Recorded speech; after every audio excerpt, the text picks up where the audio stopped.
same feckless and naive foreign policies.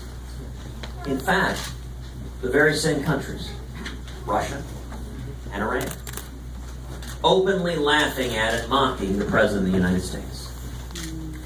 Now, why is it that that analogy gives me so much hope and optimism? Because we know how that story ended. All across this country, millions of men and women rose up and became the Reagan Revolution. And it didn't come from Washington. Washington despised Ronald Reagan. By the way, if you see a candidate who Washington embraces, run and hide. It came from the American people, and it turned this country around. We went from misery and stagnation and malaise to booming economic growth, to millions lifted out of poverty into prosperity and the American dream. We went from our hostages languishing in Iran to winning the Cold War and tearing the Berlin Wall to the ground. Why am I so optimistic? Because the same thing is happening again. All across New Hampshire, all across this country, people are waking up. You know, when we launched this campaign 10 months ago at Liberty University, the New York Times promptly opined, Cruz cannot win. Because the Washington elites despise him.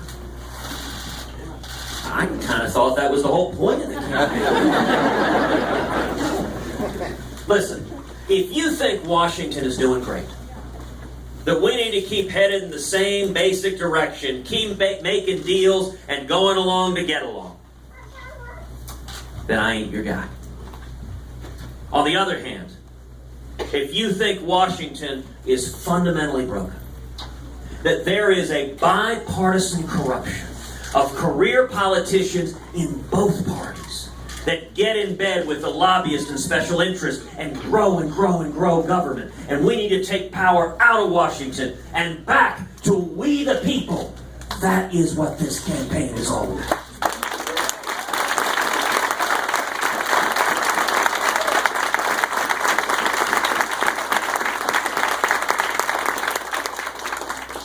You know, for all of us here, freedom is not some abstract concept that we read about in a school book. Freedom is real, it's personal in our lives, in our families. You know, for me, I think about my dad. My dad was born in Cuba, grew up there, and he fought in the Cuban Revolution. And he was imprisoned and tortured. As a teenager, my dad found himself on the floor of a Cuban jail cell, covered in mud and blood and grime.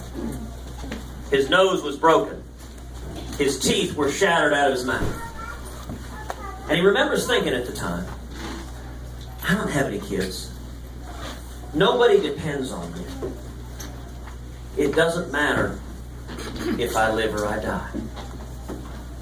But thankfully, God had different plans for my father. He was released from that jail and he fled to America in 1957. Fled Batista, came here with nothing. Couldn't speak English. Had $100 sewn into his underwear. I actually don't advise carrying money in your underwear. He got a job washing dishes, making 50 cents an hour. And he worked 7 days a week. He paid his way through school. He and my mom went on to start a small business together.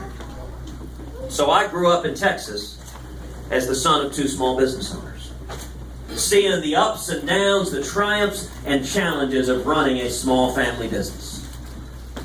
Today, my dad is a pastor. He travels the country preaching the gospel.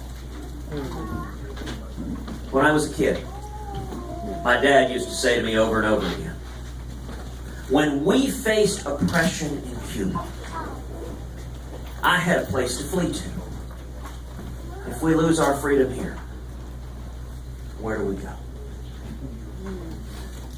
That is why all of us are here today. Because we are not willing to go quietly into the night. We are not content to give up on our kids and grandkids. And I'll tell you this, if we come together and stand and defend freedom, if we defend the Constitution, if we defend the Judeo-Christian values that built this country, if we stand as one, as we the people, then we will bring back, we will restore that last best hope for mankind.